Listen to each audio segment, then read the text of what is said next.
And then maximize the adoption rate. It's really nice if you give people coaching and an environment in the class, but how do you help create an environment and a circumstance that promotes the engineer using these skills?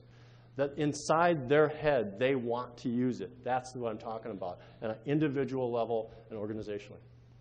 How do you maximize adoption rate? First, you make it simple. If something seems complicated, people will resist. And every support organization I've worked at, whether it's Sun Microsystems or Cisco Systems or a small company like PowerUp Software that I worked at years ago, there's always these initiatives. And we're going to have engineers do new stuff in the process of handling cases.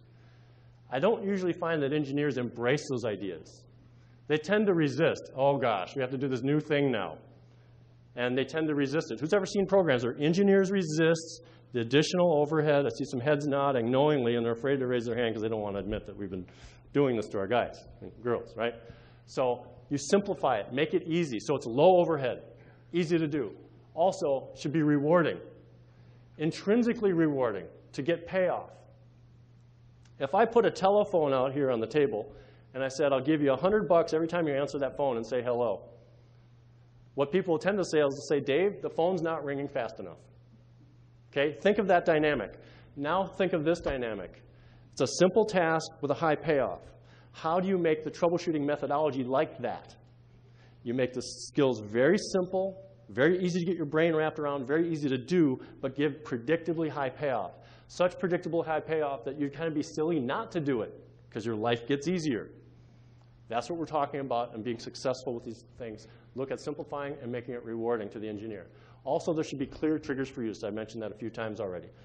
One way to look at the triggers might be at a macro level. There's micro levels and there's macro levels to look at this. But at the macro level, let's look at the life cycle of a customer problem from the initial contact until it's resolved.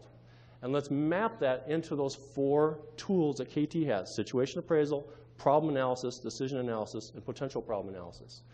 So the first tool, situation appraisal, we can use that as a trigger the first time we contact the customer. That early life cycle, I can exploit that initial contact using certain simple to do, high payoff skills over and over and over and over again on 100% of the cases that we manage.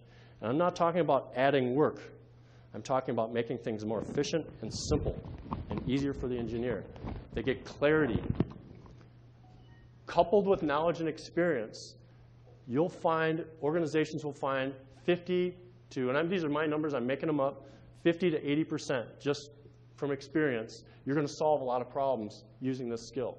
That's going to make those routine cases, the bottom of the difficulty pyramid, they're going to tend to be solved more efficiently, and I can do that over and over and over again to make them everyday routine operations work well. But what about the tougher nuts to crack? I got a power tool. I'm armed and dangerous with problem analysis. I have a strategy, I have a roadmap to work my way through acquiring data, performing certain analysis, using the theories that I have, confirming that they have some validity, and having a least disruptive way to confirm true cause. Problem analysis is really good on the hard problems.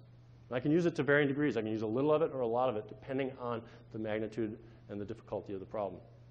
I might, after that, use decision analysis to think about what ways could I mitigate the symptoms while we're looking for a long-term corrective solution to this, or corrective action.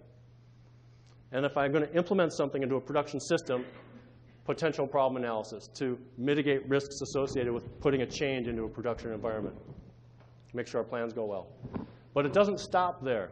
What about after any given case? How do we make things continue to go well?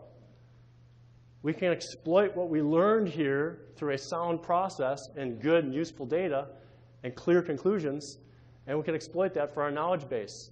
So now we're expanding our knowledge and experience, and our difficulty pyramid, the part at the top, is becoming smaller and smaller because we're expanding what's known and we're reducing what's not known.